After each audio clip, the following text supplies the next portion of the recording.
Okay guys, at welcome po ang bawat isa. Tayo po ay patuloy sa ating basic exercises sa ating AutoCAD at salamat sa patuloy niyong pagsubaybay.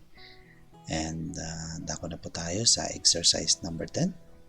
Okay, buksan ko lang po yung file. Okay, so ganun pa rin po ang ating scenario. Right click, copy. So right click, paste. And then right click, rename. Palitan po natin ng 10. Okay? Double click ko lang po at i-open natin yung drawing. Ito po yung ating last na drawing, exercise number 9. Select from right to left. Tsaka delete lang po natin. Okay? So, i-hide ko lang po ito. At ganoon din, buksan ko din po yung ating drawing. At ito po yung ating exercise number 10. Madali lang din po siya. Okay, so palaki na natin. Okay, so ito po yung ating exercise number 10. Ito yung kauna-unahan nating drawing. So, same po yung ating command rectangle. Hit natin yung enter. Click, specify first point, drag, shift add, 8, 8. And then hit natin yung enter. Okay, palaki lang po natin to. Okay, so ang una po natin gagawin ay gagawa po tayo ng polygon. Okay, so kung makikita nyo, meron po ditong polygon or pwede nating manu-manuhin, no? So gagawa tayo ng polyline or polygon, same lang po sila. So gagamitin ko dito polyline. Okay, pag makikita po natin yung midpoint, from midpoint to midpoint. Okay, and midpoint po dito, at saka type C, enter. Okay, so meron po tayong offset distance na 0.5, no? Makikita nyo po hanggang sa pinakamaliit. Offset, type O, enter. And then type natin yung 0.5, enter.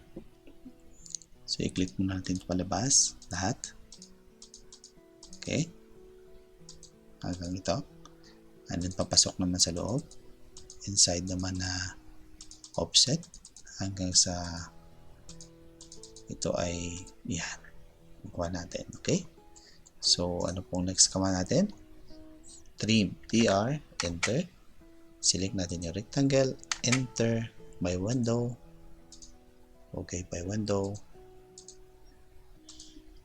or pa isa-isa, pwede rin po, no? So yan po, nabuo na po natin yung ating object na ito. So ngayon, command tayo ng XL, construction line. Okay, tapos kung makikita nyo, automatic po siya, nagkaroon siya ng center point, no? Kung wala pong center point ang inyong AutoCAD, kung lower version po kayo, pwede i-click dito at i-click dito. Pero ang gagamitin ko po dito ay XL. Okay, yan po, no?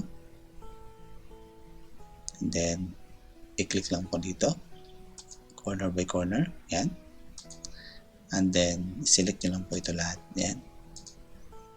Yan, sundan nyo lang po yung endpoint to endpoint.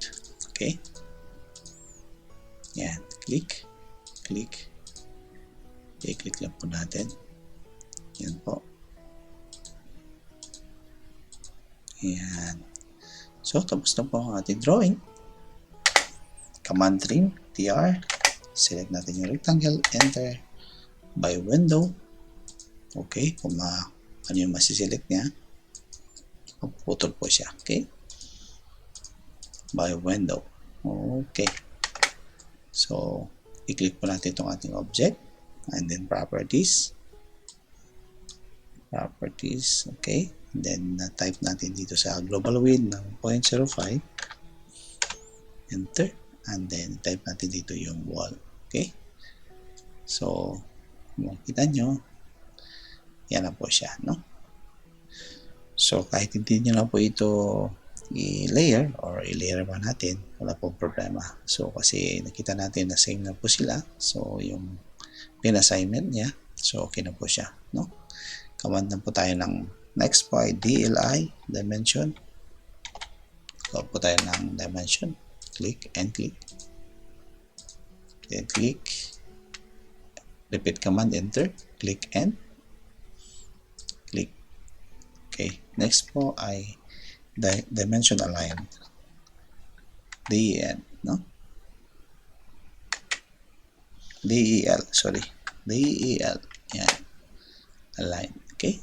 Click and click. Yan. Then dito rin sa kabila. Okay. Click and click. Yeah. So yan na po guys, no? Nandito rin, lagyan din natin tal, dimension align. Makikita nyo yung perpendicular. Yan. Okay. Labas lang yan. So, click natin to. And then select din to. Right click. Select similar. And then layer. Dimension. So, hindi ko na po ito dimension o layer. Pwede rin po ninyo i-layer yan. Okay. So, yun na po guys ang una nating object. Okay. Hope po na nasundan po natin. At dako po tayo sa ating pangalawang object. Okay. Okay. So, ito po. Kala natin medyo mahirap. Pero madali lang po ito, no? So, okay. So, next command po natin. Gawa po tayo ng rectangle. Command rectangle. Enter. Specify the first corner. Drag pataas. Shift at 8, 8. So, ganun pa rin siya, no? 8, 8. And then, offset tayo ng 0.5, no? 0.5. Okay, offset. O, enter. 0.5.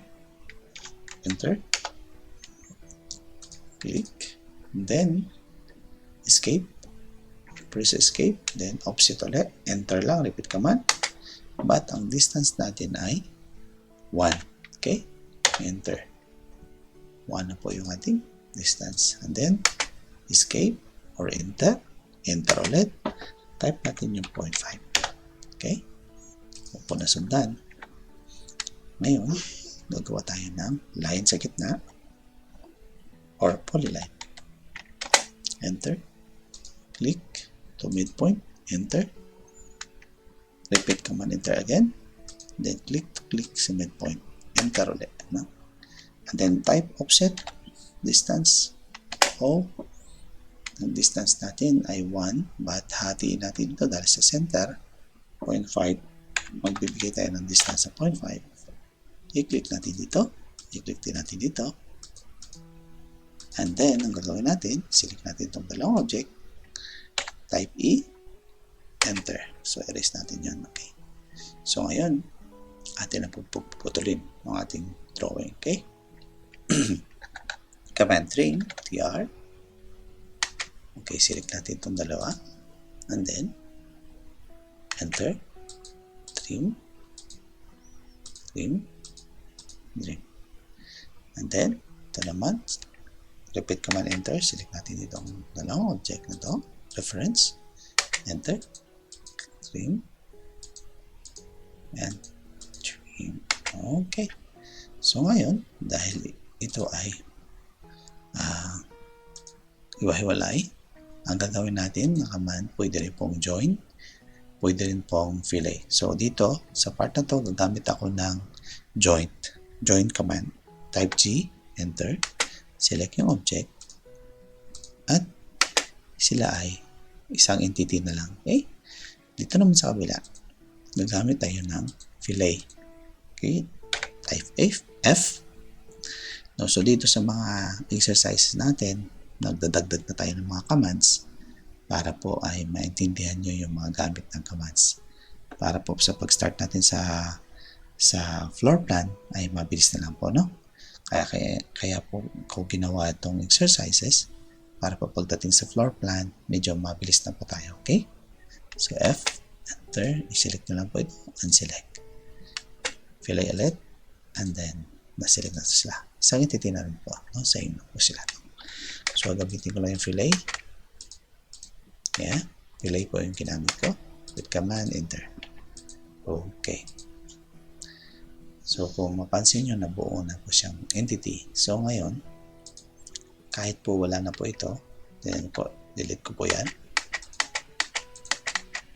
So, dahil ito ay buo na, mas maganda siyang gawin ng offset. Type O, enter, offset. Tapos, 0.5, enter. Yeah.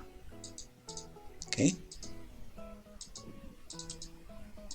So, diskarte po, pwede rin po yung ganitohin mo muna bago i-offset yung loob. So, ngayon, mag-trim po tayo. Command trim. Select natin to. Yan. Enter. And trim natin. Okay. Dito sa kabila. Trim. Okay. TR. Select ko lahat. Tapos, enter. Sundan po natin yung trim. Click, click, and click, and click. Dito, wala. Okay. Dito lang siya meron. Click, and click. Yep. Tapos na. Ito naman. Okay. Click, and click. Click, and click. Dito sa baba. Ang trim natin na ito. Okay. Enter. Opo na sundan ang lahat ng drawing. Select ko po ito. And then, properties, global width, 0.05. Okay. Then, select ko ito. Then, property global. Okay, ngayon, magpunta ko po tayo sa dimension, DLI, enter, click, and click. Repeat command, enter, click, and click. Okay. Click, repeat command, or click lang po, no?